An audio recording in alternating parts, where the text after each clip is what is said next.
ચાલો આજે આપણે વાતચીતની દુનિયામાં એક સફર કરીએ. અહીં આપણે સમજીશું કે કેવી રીતે ભાષાના નાના નાના ટુકડા ભેગા મળીને આપણી વાતને શક્તિશાળી બનાવે છે. ક્યારે વિચાર્યું છે કે આપણા મગજમાં ચાલતા વિચારો શબ્દોનું રૂપ લઈને સામેવાળા સુધી કેવી રીતે પહોંચે છે, એમને અર્થ કેવી રીતે મળે છે?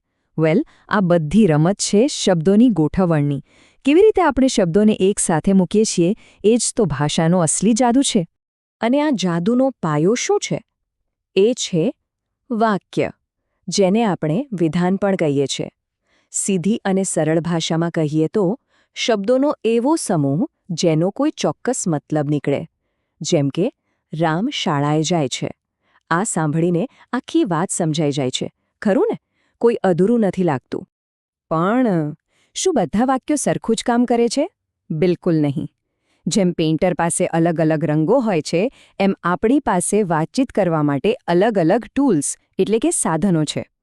ચાલો આપણી આ કમ્યુનિકેશન ટૂલ કિટ ખોલીએ અને જોઈએ કે એમાં શું શું છે. તો કેટલા છે આ સાધનો? કુલ 6. હા, આપણી પાસે મુખ્યત્વે 6 પ્રકારના વાક્યો છે. અને દરેકનું કામ, દરેકનો હેતુ એકદમ અલગ અને ખાસ છે. તો ચાલો આ 6 સાધનો સાથે ઓળખાણ કરી લઈએ. આપણી ટૂલકિટમાં છે નિવેદન, પ્રશ્નાર્થ, આજ્ઞાર્થ, ઉદ્ગાર, ઈચ્છાર્થ અને છેલ્લે શરતાર્થ. આ દરેક ટૂલ આપણી વાતચીતને એક નવો રંગ, એક નવો અર્થ આપે છે. તો ચાલો શરૂઆત કરીએ આપણી ટૂલકિટના પહેલા 2 સાધનોથી. આ બંનેનો સંબંધ સીધો માહિતી સાથે છે. એક માહિતી આપે છે અને બીજું માહિતી માંગે છે. આપ લેનો ખેલ છે. આ રોજબરોજની વાતચીતમાં સૌથી વધુ વપરાતા ટૂલ્સ છે. ચાલો મળીએ આપણા પહેલા ટૂલને, નિવેદન વિધાન. આ આપણું સૌથી ભરોસાપાત્ર અને સૌથી વધુ વપરાતું સાધન છે. જ્યારે પણ આપણે કોઈ હકીકત કહેવી હોય, કોઈ વાત જણાવવી હોય, બસ ત્યારે આનો જ ઉપયોગ થાય છે. આ નિવેદન સીધું અને સટ હોઈ શકે છે. જેમ કે હું શાળાએ જાઉં છું.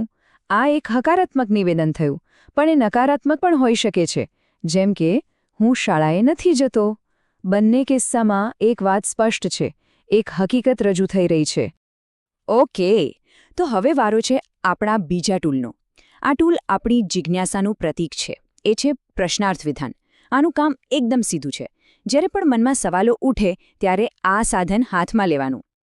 આનો એક અને માત્ર એક જ હેતુ છે, માહિતી કઢાવવી. જેમ કે તું ક્યાં જાય છે? આ વાક્ય સાંભળતા જ સામેવાળાને ખબર પડી જાય કે હવે જવાબ આપવો પડશે. વાતચીતને આગળ વધારવા માટેનું આ એકદમ જરૂરી સાધન છે. અને હવે જુઓ આ કમાલ. એક નિવેદન કેવી રીતે પલકવારમાં પ્રશ્ન બની જાય છે. તે આવે છે. આ એક સીધી માહિતી છે.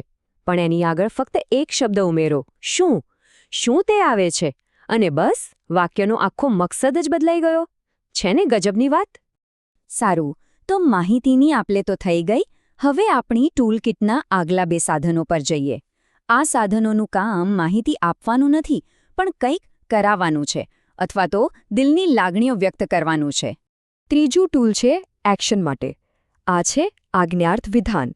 જ્યારે આપણે ઈચ્છીએ કે કોઈ કંઈક કરે, ત્યારે આ વાક્યનો ઉપયોગ થાય છે. આ વાક્યો સીધા એક્શન સાથે જોડાયેલા છે. હવે આના ઘણા રૂપો હોઈ શકે. કોઈ કડકાઈથી આદેશ આપી શકે, જેમ કે દરવાજો બંધ કર. અથવા તો એકદમ નમ્રતાથી વિનંતી પણ કરી શકે, કૃપા કરીને બેસો. અને હા, કોઈને સારી સલાહ આપવી હોય ને, તો પણ આ જ ટૂલ કામમાં આવે છે. અને હવે આવે છે એ ટૂલ જે સીધું દિલમાંથી નીકળે છે.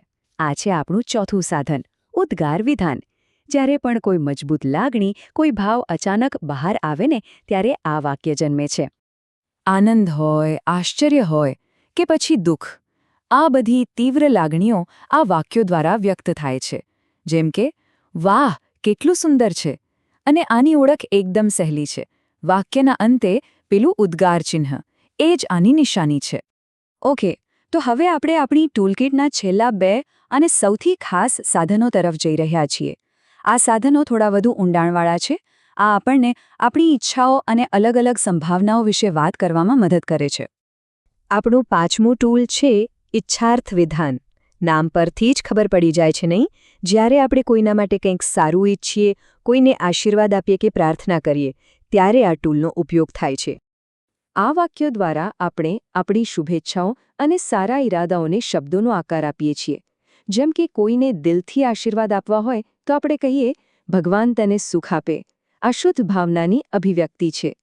અને હવે આવ્યું આપણું છેલ્લું છઠ્ઠું ટૂલ. આ ટૂલ છે તર્ક અને સંભાવનાઓનું. આ છે શરતાર્થ વિધાન. આ વાક્યો હંમેશા એક જો તો વાળી સ્થિતિ બનાવે છે, એટલે કે એક શરત પર આધારિત. આ પ્રકારના વાક્યમાં હંમેશા બે ભાગ હોય છે. એક શરત અને બીજું એ શરત પૂરી થવાથી મળતું પરિણામ. જુઓ આ ઉદાહરણ.